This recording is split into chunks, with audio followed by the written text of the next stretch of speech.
All right, so many of you know that I've been shooting videos on how to discover deeper purpose and master higher productivity, and I've been doing that for about 2 years. We're getting close to 1 million views right now, and quite frequently,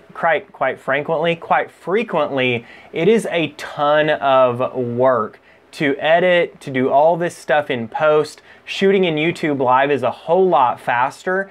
And one thing that I have been doing for a long time is I read a book every single week. That's why I'm able to post the content I'm able to post. And so what I thought I could do, I've gotten really good at squeezing the juice out of books really quickly and being able to distill the parts that give the greatest impact, that are the most empowering for a person's life.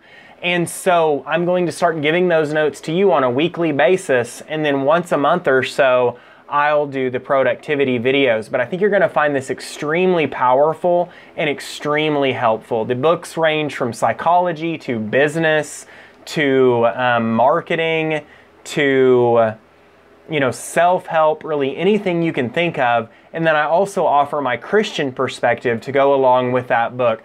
This week we're looking at Tribes by Seth Godin. I have 6 impact points for this book that I think you're really going to like. Number 1, there might be 10,000 with great ideas. There's no shortage of great ideas. It's the will to make things happen. The idea that wins is the one that has the most passionate heretic behind it. And the idea of a heretic here is the secular definition. It's someone who believes in something that's outside the norm, and they're really passionate and really vocal about it. So that's what we're talking about when we're talking about a heretic here. I can really relate to this because I worked in a project just recently with a guy who was the idea guy. And he believed he was bringing great value to the team because he had great ideas. And while his ideas were good, everybody on the team had good ideas, and that's usually the truth. Most people can come up with good ideas, but it's the follow through. This guy had a reputation for not following through on ideas. And if you want to get a tribe behind you, you have to have an idea that the litmus test is, am I willing to follow through with this idea and bring it to fruition? Am I willing to stay the course for a long enough period of time that a tribe will accrue behind me? Because a true tribe does not happen overnight. So can I sustain this idea that I have? Number 2, the plurality myth. You just need to motivate people who choose to follow you. Starbucks doesn't serve coffee to the majority of people in the US. The NYC Crochet Guild connects with a small percentage of the people who encounter it. You don't reach a plurality or majority that results in leading no one in particular. You get to choose the tribe you will lead. And we see this with leading people in this social digital world we live in today. This is an older book, and I gotta believe that a lot of these concepts have come foundationally from this book, because the idea is that if you try to lead everybody in the world we live in today, you're going to lead nobody. Now, the beauty of that is you get to choose the tribe that you lead because you get to see who you are as a person, and then you look for people that fall directly in line with that. So you go from being a flashlight to being a laser beam that can pierce the heart of that person.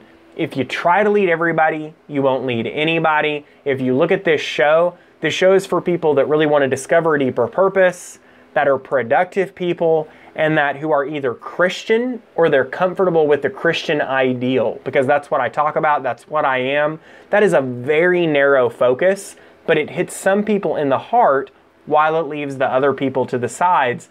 If you try to reach everybody, you won't reach anybody. Number 3, regardless of the vocal minority, egomaniacs don't make good leaders. Leaders who set out to give more than they get are more productive with a tribe. As a leader, get your compensation from watching the tribe thrive. And you might think, well, that's nice, but I also need financial compensation. And I look at this more of being a litmus test of whether this is the right cause for you to lead a tribe in. Is it the kind of cause that you're going to get so amped and get so much juice out of the tribe following you and moving forward that that feels just as good, if not better, than any compensation that you'll receive?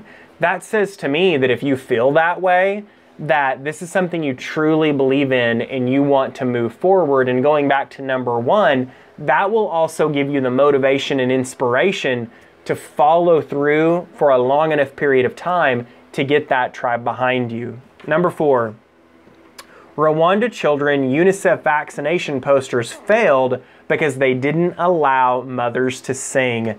So there's a big problem in Rwanda. Children are not being vaccinated, and thousands of children are dying every year. And so UNICEF had this idea to make these beautifully artistic posters with all the information in the language they speak in Rwanda on them, so mothers would have their children vaccinated. The problem, 90% of Rwandan mothers are illiterate. Now, with this problem has come a solution. They've gotten really good at composing songs, and so they sing to each other. And so how they disseminate information is a song is sung by one mother, and then it's sung to another, who sing it to a group of others, and they sing until they have the information they need. The point Seth Godin is trying to make is, you have to know where your tribe is already going, right? Whether that's Facebook, whether that's Twitter, whether that's LinkedIn, whether that's a Facebook group, whether that's some other form of media or even some forum, you have to know where they already are, and you have to put the information in front of them where they are so that they can sing, rather than trying to make them conform to the types of media that you're comfortable with. I thought that was a great point. Number 5, Jerry Sternin helped starving children in Vietnam by going to the few families that were thriving and gave them the platform to talk to the community.